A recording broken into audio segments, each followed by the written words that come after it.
Do you know what the biggest issue for Roman Reigns was in hindsight? WWE never allowed him to be Roman Reigns. I know that sounds strange, but think about it. When he was in the Shield, he was the work in progress guy surrounded by more experienced wrestlers. Then when he became the top dude in the company, he was a clone of John Cena. And when that didn't work, they just wheeled out The Rock and told you, oh, he's cousins with The Rock. Please, will you like him? I beg you. It's like when I go to family gatherings, they're like, oh, Simon's brother, this is true too, Simon's brother is a doctor. And what does Simon do? He just runs his mouth and his bald head on YouTube. I'm like, you can't have a go at me for being bald. We're all bald. It's genetics. Anyway, all the Roman stuff was actually quite weird and kind of unfair, and it's what did create this backlash, especially because he just kept winning matches. When someone does just go win, win, win, win, win, win, and the fans are into them, they do get really mad. Then there was the whole thing that he was wearing the Shield gear and he had the Shield music. He wasn't allowed to stand on his own 2 feet. He was sat down on the sofa. So he's never really allowed to step out of his own shadow, which was doubly crazy because every single wrestler interview you heard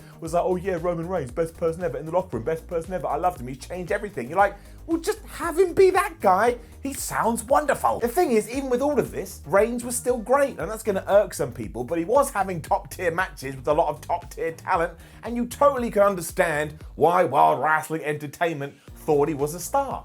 Just look at the guy. He also did exactly what WWE asked of him, which is probably harder than it looks. I'm sure he had his own ideas that he felt were being ignored. And I'll just tell you now, yes, I was always a fan of Roman. I enjoyed the mad reactions he's got because it was just fun. If you ever watched me before, you know if I'm having fun and there's a smile on my face, everything's gonna be all right. What no one could have foreseen happening though was everything that did go down in early 2018 because the big dog walked out onto Raw and told us that his leukemia had returned. He was gonna have to go away for a while, and the whole thing was shocking, and the whole thing, to be honest with you, was just horrible. And I obviously don't know the man, but I felt a genuine level of concern because you just never know how these things are gonna go, which is why when he did come back and he told us he was in remission, it was probably one of the best things, I mean it, that we've ever seen in wrestling. It was just so real and it was just so damn great. When you did take a step to one side though and look at it creatively, it did just kind of felt like we'd fallen back into the old routine, and really there was nothing wrong with that because the only thing that actually mattered was that Roman Reigns was okay,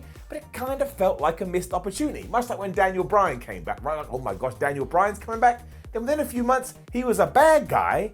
You're like, I don't want to boo Daniel Bryan. I mean, the character was great, but it didn't add up. The other issue there is that when you do fall back into the status quo, people almost have like a Pavlovian conditioning moment, and they did kind of start to boo Roman Reigns again. It wasn't as visceral as it was before, and it certainly didn't help that he then went into a 5-month program with Baron Corbin. But again, missed opportunity would have been the word of the day if you were tuned into Sesame Street and they were doing an episode on Roman Reigns. It's why when Roman left again in 2020 during the pandemic to take care of his family, honestly, what a damn hero that guy is, nobody really had any super exciting hopes for his return. We'd probably just do this again and then it would be the big dog.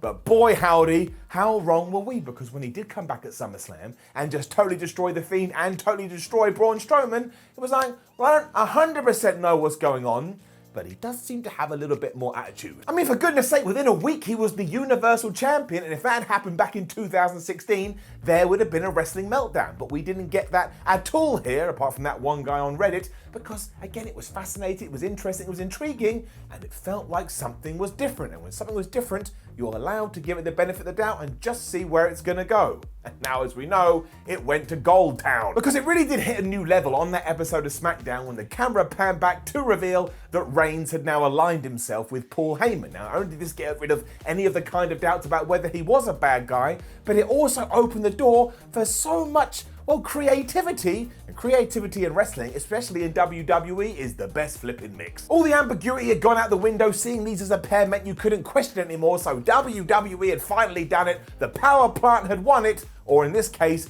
Roman Reigns was a heel. Something the WWE Universe had been asking for since 1262. It wasn't just the on-screen association though, because the word on the street was that Paul Heyman was also having a say in how he was booked, much like he used to do with Brock Lesnar. I mean, that's gotta be why for a few weeks Roman was all like, hey, I'm gonna turn up to matches whenever the hell I please. That is such a Paul Heyman idea. On top of that is also probably why his first feud was with Jey Uso, because it's such a simple idea. Put Reigns in there with a family member, have him destroy said family member, and then not only are you going to have sympathy for his cousin, but you're also going to be looking at the new tribal chief like, man, you're a massive dick. Like, you're really cool, but still a dick. So all of it was just a big sign that said Roman was done with all of this now. He was done with all of the noise. It was his yard, or his giant tent. I don't know where a tribal chief lives. The real joy of all of it, though, was Roman Reigns' and Paul Heyman's facial expressions, because they told you a story all in itself. It's not like he just walked out all of a sudden like, oh, I'm Mr. Evil, I'm gonna destroy kids and close down old people's homes. It was far more subtle than that, which meant it worked on a deeper level, and that made his persona even better. So this was Roman in all his glory, finally being his own man, and absolutely smashing it. And again, going back to what I just said, a pivotal part of this was the expression on Paul Heyman's face. He wasn't all confident like he was stood by Brock Lesnar. He wasn't all buddy-buddy like he was when he was CM Punk. He's actually a little bit intimidated. So when he is intimidated, we the fans and other wrestlers should be like, I don't want to mess with Roman Reigns. I think he's gone crazy. So Heyman knows better. He knows better, and he knows to listen to that shirt. Show up, wreck everyone, and leave. Probably eventually, he's going to wreck Paul Heyman too. If you want to break it down even further than that, just look what he's done for the Universal Championship. Now, this isn't a slight on Bray Wyatt or Braun Strowman, but when they were carrying the title, I mean, Wyatt never has a chance, but you know what I'm saying. When they had the championship belt, it didn't really feel like that big a deal. But now, Roman's been champion for what, 1 month, 2 months?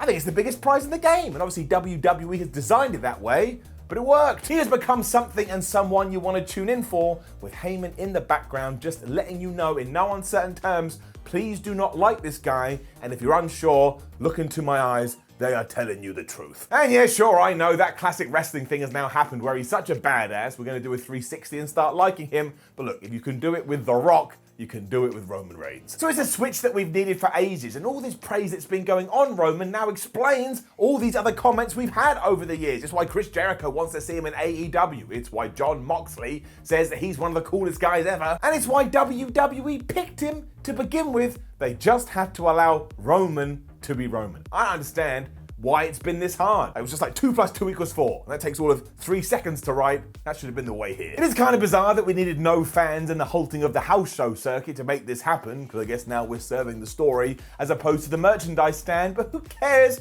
It's going to be such a wild ride. Mark my words too, within a year, within 365 days, Roman Reigns is going to be the biggest good guy in WWE, and then finally, Vince McMahon can rest. He has been trying to make this happen for like half a decade, and then he will see his work and he will smile, even though it kind of took a global pandemic to make it happen. Now, don't forget to leave a comment below and let us know what you thought about all of this. What do you think about Roman Reigns? Where's he gonna go? How much of a badass is he as the tribal chief? Then like the video, share the video, subscribe to the channel, head over to WhatCulture.com, read yourself some articles, follow WhatCulture on Twitter, WhatCulture WWE.